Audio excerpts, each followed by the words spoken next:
पाकिस्तान के अंदर जो बॉडी बिल्डिंग हो रही है, प्रोफेशनल बॉडी बिल्डिंग हो रही है, वो इंतहाई खतरनाक बॉडी बिल्डिंग हो रही है। हीरोइन पे लग जाए बच्चा, चर्च पे लग जाए, ये भी एक बात है। बच्चा बॉडी बिल्डिंग की ड्रग्स पे लग जाए, वो भी एक बात है। इस तरह के अनपढ़ लोग हैं कि वो एनिमल्स जो इंजेक्शन लगते हैं वो इंसानों को लगा रहे हैं। बॉडी बिल्डिंग जिन्होंने एज अ प्रोफेशन इसको चूज़ किया हुआ है, वो अगर कोई मुकाबला लड़के आते हैं तो उनमें काफ़ी सारी डेथ्स हुई हैं। इसकी क्या रीज़न है? देखिए, हमारे जो यंगस्टर है ना, वो देख रहे हैं मीडिया, वो हॉलीवुड बॉलीवुड की हीरोइज्म देख रहे हैं, जिसके अंदर इतनी ज़्यादा वो बॉडी बिल्डर और बड़ा कट शर्ट दिखाए जाते हैं। मिस्टर ओलंपिया देख रहे हैं, जिसके अंदर बहुत ही मसल मॉन्स्टर दिखाए जाते हैं। और साथ आजकल फिटनेस अवेयरनेस भी आ रही है। माँ बाप बच्चों को भेजते हैं जिम के अंदर कि वो फिट हों, वो अपने आप को खूबसूरत बनाए। और या उनमें से कुछ लोग अगर इसे एज अ प्रोफेशन ज्वाइन करना चाहते हैं तो एज अ प्रोफेशन ज्वाइन करें। लेकिन अनफॉर्चुनेटली पाकिस्तान के अंदर जो बॉडी बिल्डिंग हो रही है, प्रोफेशनल बॉडी बिल्डिंग हो रही है, वो इंतहाई खतरनाक बॉडी बिल्डिंग हो रही है। इसके अंदर कोई ज़्यादा पढ़े लिखे लोग हैं नहीं, ऐसी है, ज़्यादा सर्टिफाइड लोग हैं नहीं। सर्टिफिकेट बन रहे हैं, छोटे छोटे जिम है जी जी, ठीक है, उन्होंने कोई एफिलिएशंस ली हुई हैं, वो सर्टिफिकेट कराई जा रहे हैं।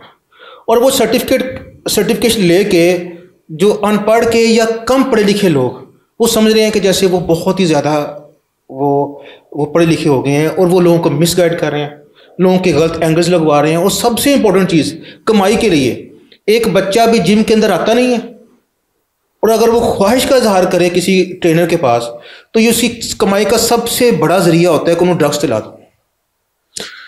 अच्छा, तो ड्रग्स कौन सी हैं? एक ड्रग वो वाली ड्रग्स नहीं है जो कि वो दाता दरबार के बाहर जो उसने शही बैठे होते हैं। यकीन माने, जितनी खतरनाक ड्रग्स वो हैं उतनी खतरनाक ड्रग्स हैं। अच्छा, बच्चा हीरोइन पी रहा है, बच्चा हीरोइन पे लग जाए, बच्चा वो गांचे पे लग जाए, वो चर्च पे लग जाए, ये भी एक बात है। बच्चा बॉडी बिल्डिंग की ड्रग्स पे लग जाए, वो भी एक बात है। अच्छा, लेकिन हमारे यहाँ तो इसको बड़ा नॉर्मल समझा जाता है। स्टीरॉयड दिए जाते हैं, स्टीरॉयड लगाए जाते हैं। अब तो सर मैंने सुना है कि इंजेक्टिबल्स लगा रहे हैं मसल्स के अंदर। इसी की बात कर रहा हूँ। जरा सा वो बेचारा ट्रेनर के पास जाता नहीं है, वो फिटनेस को उनको वो प्रोफेशनल होने की वो ख्वाहिश का इजहार करता है। और जो वहाँ के ट्रेनर्स होते हैं वो अपने पैसों के लिए, वो अपने मुनाफा कमाने के लिए वो उनको वो देना। यकीन माने, इसके अंदर मैंने खुद देखा है कि इस तरह के अनपढ़ लोग हैं कि वो एनिमल्स जो इंजेक्शन लगते हैं वो इंसानों को लगा रहे हैं। तो सर इसकी कोई बॉडी, कोई इसकी कोई काउंसिल, कोई इसको चेक करने का कोई मैकेनिज्म नहीं है? सुनिए, मैं अभी फर्दर इसमें वन बाय वन आता हूँ। ग्रोथ हार्मोन्स दिए जा रहे हैं, इंसुलिन दी जा रही है, स्टीरॉयड तो बहुत पीछे रह गया। और इतने हैवी साइकिल चलाए जा रहे हैं कि लोग बेचारे वो 2 साइकिल 3 साइकिल लेके 6 महीने बाद एक मुकाबला लड़ते हैं, और एक मुकाबला लड़ के वो बेचारे अपने गुर्दों से, अपने हार्ट से वो हाथ धो बैठते हैं। अब आपने एक मिसाल दी है मुझे कि मुकाबला लड़ा, स्टेज पे गए हैं, मुकाबला स्टेज पे डेथ हो गई है, या मुकाबले के 1-2 दिन बाद डेथ हो गई है। तो उसकी रीज़न क्या है? जब ये स्टेज पे मुकाबला लड़ना जाते हैं तो उससे पहले ये लेक्सिस की गोलियां इस्तेमाल करते हैं अपनी बॉडी को खुश करने के लिए, वो पानी निकालने के लिए, ताकि कट्स नजर आए।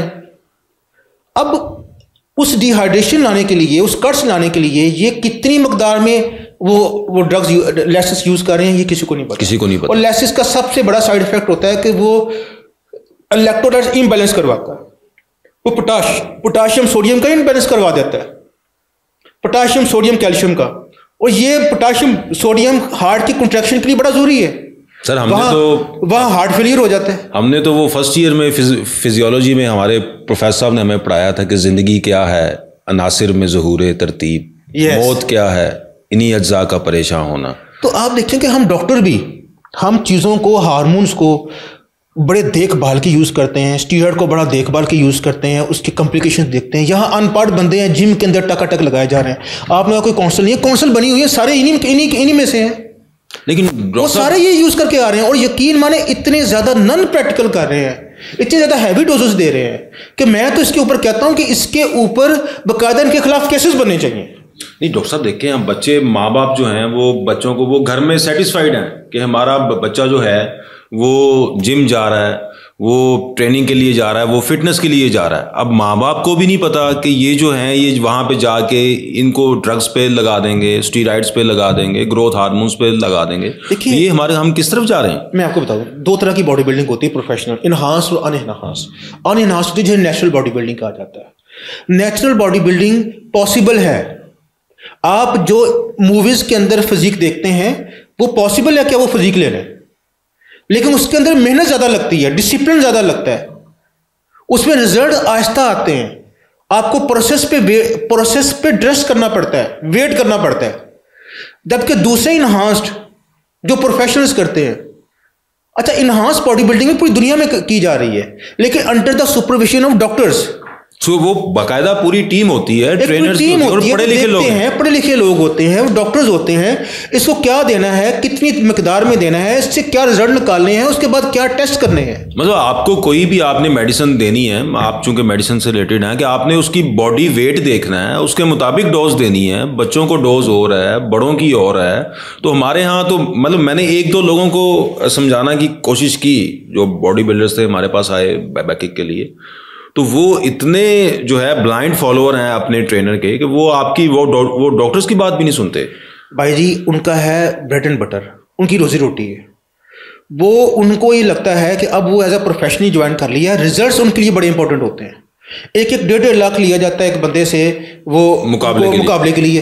अब वो उनका 1.5 लाख वो देखें और आपकी बातें सुने, वो कहते हैं यार मैंने यूज किया है, ठीक है, मुझ पर तो इतना इफेक्ट नहीं हुए भाई, 10 पे यूज करिए, 2 तो लुढ़क गए हैं ना, 2 तो बेचारे जिन 2 की तो डेथ हो गई है।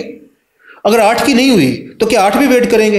और इनकी जो बॉडीज हैं सब के सब, I am really sorry to say, सब नहीं मेजोरिटी अनपढ़ लोगों की है। वो लोगों को इसमें झोंक रहे हैं। और ये इस फील्ड के अंदर फिजियोथेरेपिस्ट का और डॉक्टर्स का बहुत बड़ा रोल है। पूरी टीम है सर, हर टीम होती है। और यहाँ ये डॉक्टर्स फिजियोथेरेपिस्ट को सुनना गौरा नहीं करते।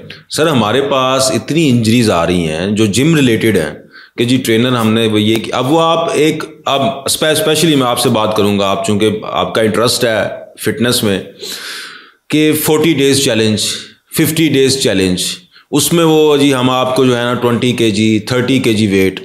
अब हमारे पास वो कोई पेशेंट जो है बेचारे मोटे मोटे, वो ख़वातीन भी और मर्द भी, वो एकदम उनको बूस्ट आता है, वो कहते हैं कि जी हम जाएंगे तो हम 40 दिन में पता नहीं स्लिम होके या जो है आर्नल्ड शिवाजंगर बन जाएंगे।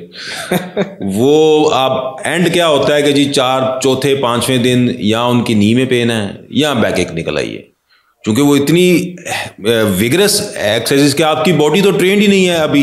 40 डेज तो मेरा ख्याल है बॉडी को स्टार्ट होने में लगते हैं कि वो नीचे आना शुरू करेगी। डॉक्टर साहब, और इतना इंटेंस, क्या ये 40 डेज चैलेंज ये नॉर्मल है? आम बंदों को करना चाहिए। डॉक्टर साहब अवेयरनेस नहीं दी जा रही हमारे मुआशरे सोसाइटी के अंदर। हम सिर्फ, हमारा बच्चा ना यूट्यूब के ऊपर देख रहा है यूरोप को, अमेरिका को, वो जो पीछे से गाइडेंस ले रहे हैं, उनकी जो सुपरविजन कर रहे हैं और उनके पास जो अवेयरनेस है, यहाँ किसी के पास अवेयरनेस नहीं है।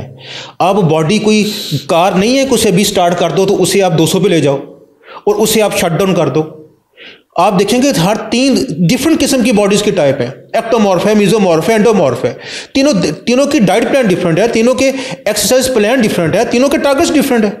यहाँ 40 डेज चैलेंज पे लगा दो, सामने उसे दौड़ाई जा रहे हैं, छलांगे मारी जा रहे हैं, तो उसके नीज और कमर पे नहीं होनी है। ऐसे ही आप लोगों को ये समझाने की जरूरत है कि वेट रिड्यूस करना या फिटनेस एक लाइफस्टाइल है, आपने इसे एक लाइफस्टाइल के तौर पे अपनाना है। 40 डेज में आप इसका अच्छा वो डाइट प्लान दे रहे हैं, अनपढ़ लोग डाइट प्लान दे रहे हैं, कीटो डाइट स्टार्ट मतलब सर हम भी डाइट प्लान देते हुए 1000 दफा सोचते हैं कि यार ये हमारा काम नहीं है, हम डाइटिशियन को रेफर करते हैं।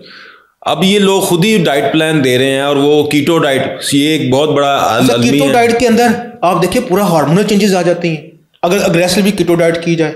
साथ आप देखेंगे गुर्दे फेल हो सकते हैं, आप लोगों की आंखें अंदर घुस जाती हैं, वो उनकी डेली जो रूटीन है वो अफेक्ट होती है। ये कीटो डाइट बना के दिए जा रहे हैं। इंटरमीडिएट फास्टिंग, ये बड़ी शानदार चीजें हैं। Low carb diet, calorie deficit, keto diet, intermediate fasting, जिससे आप मरीज की आप चेंजेस लेके आते हैं। लेकिन इसे यूज कैसे करना है, इसकी डाइट प्लान किस तरह बनाना है, तो ये एक पढ़ा लिखा काम है। लेकिन हमारी जो फिटनेस इंडस्ट्री है, जिम है, सब के सब अनपढ़ों के हाथ में गए हुए हैं। और 2-2 3-3 सर्टिफिकेट लेके, जो कहाँ से सर्टिफिकेट लिए हुए हैं, जो पढ़ाने वाले हैं, करवाने वाले हैं, उनका भी कोई पता नहीं, एफिलिएशंस ली हुई हैं और दड़ करवाए जा रहे हैं। तो ये इसके अंदर हम इंशाल्लाह तफसीली प्रोग्राम भी करेंगे। उसके अंदर मैं बताऊंगा कौन कौन सी ड्रग्स भी ली जाती हैं।